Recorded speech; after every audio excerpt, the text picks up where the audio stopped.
ಶಿಗ್ಗಾವಿಯಲ್ಲಿ short circuit ದುರಂತ, Yuvraj book ಸ್ಟಾಲ್ಗೆ 10 lakh ನಷ್ಟ ಪರಿಹಾರಕ್ಕೆ ಮಾಲೀಕರ ಮನವಿಯಾಗಿದೆ.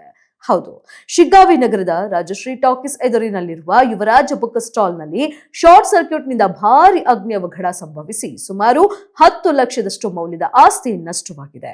ಅವಘಡದಲ್ಲಿ ಬುಕ್ ಸ್ಟಾಲ್ನಲ್ಲಿ ಇದ್ದ ಜೆರಾಕ್ಸ್ ಯಂತ್ರ, ಪ್ರಿಂಟರ್, ಲ್ಯಾಪ್ಟಾಪ್, ಸ್ಪರ್ಧಾತ್ಮಕ ಪರೀಕ್ಷೆಗಳ ಪುಸ್ತಕಗಳು, ಕಾಲೇಜು ಪಠ್ಯ ಪುಸ್ತಕಗಳು, ನೋಟ್ಬುಕ್ಗಳು ಹಾಗೂ ವಿವಿಧ ಸ್ಟೇಷನರಿ ವಸ್ತುಗಳು ಸಂಪೂರ್ಣವಾಗಿ ಸುಟ್ಟು ಭಸ್ಮವಾಗಿವೆ.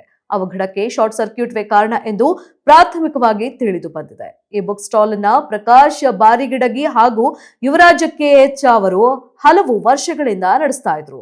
ವಿದ್ಯಾರ್ಥಿಗಳು ಹಾಗೂ ಸಾರ್ವಜನಿಕರಿಗೆ ಇದು ಪ್ರಮುಖ ಅಧ್ಯಯನ ಕೇಂದ್ರವಾಗಿದೆ. ದುರಂತದಿಂದಾಗಿ ಮಾಲೀಕರು ಆರ್ಥಿಕವಾಗಿ ತೀವ್ರ ಸಂಕಷ್ಟಕ್ಕೆ ಒಳಗಾಗಿದ್ದಾರೆ. ಘಟನೆ ಕುರಿತು ಸ್ಥಳಕ್ಕೆ ಆಗಮಿಸಿದ ಅಗ್ನಿಶಾಮಕ ದಳ ಬೆಂಕಿಯನ್ನ ನಂದಿಸಿದ್ದು ಹೆಚ್ಚಿನ ಅನಾಹುತ ತಪ್ಪಿದೆ. ಆದರೆ ವ್ಯಾಪಾರ ಸಂಪೂರ್ಣವಾಗಿ ನಾಶವಾಗಿದ್ದು ಸರ್ಕಾರ ಹಾಗೂ ಸಂಬಂಧಿಸಿದ ಇಲಾಖೆಗಳಿಂದ ತಕ್ಷಣ ಪರಿಹಾರ ಘೋಷಿಸಬೇಕು ಎಂದು ಮಾಲೀಕರು ಮನವಿ ಮಾಡಿಕೊಂಡಿದ್ದಾರೆ. ಸ್ಥಳೀಯ ನಾಗರಿಕರು ಹಾಗೂ ವಿದ್ಯಾರ್ಥಿಗಳು ಸಹಾನುಭೂತಿ ವ್ಯಕ್ತಪಡಿಸಿದ್ದು ಸರ್ಕಾರ, ಜಿಲ್ಲಾಡಳಿತ ಮತ್ತು ಜನಪ್ರತಿನಿಧಿಗಳು ಮಾನವೀಯ ದೃಷ್ಟಿಯಿಂದ ಸ್ಪಂದಿಸಿ ಪರಿಹಾರ ಒದಗಿಸಬೇಕು ಎಂಬ ಒತ್ತಾಯ ಕೂಡ ಕೇಳಿ ಬರ್ತಾ ಇದೆ.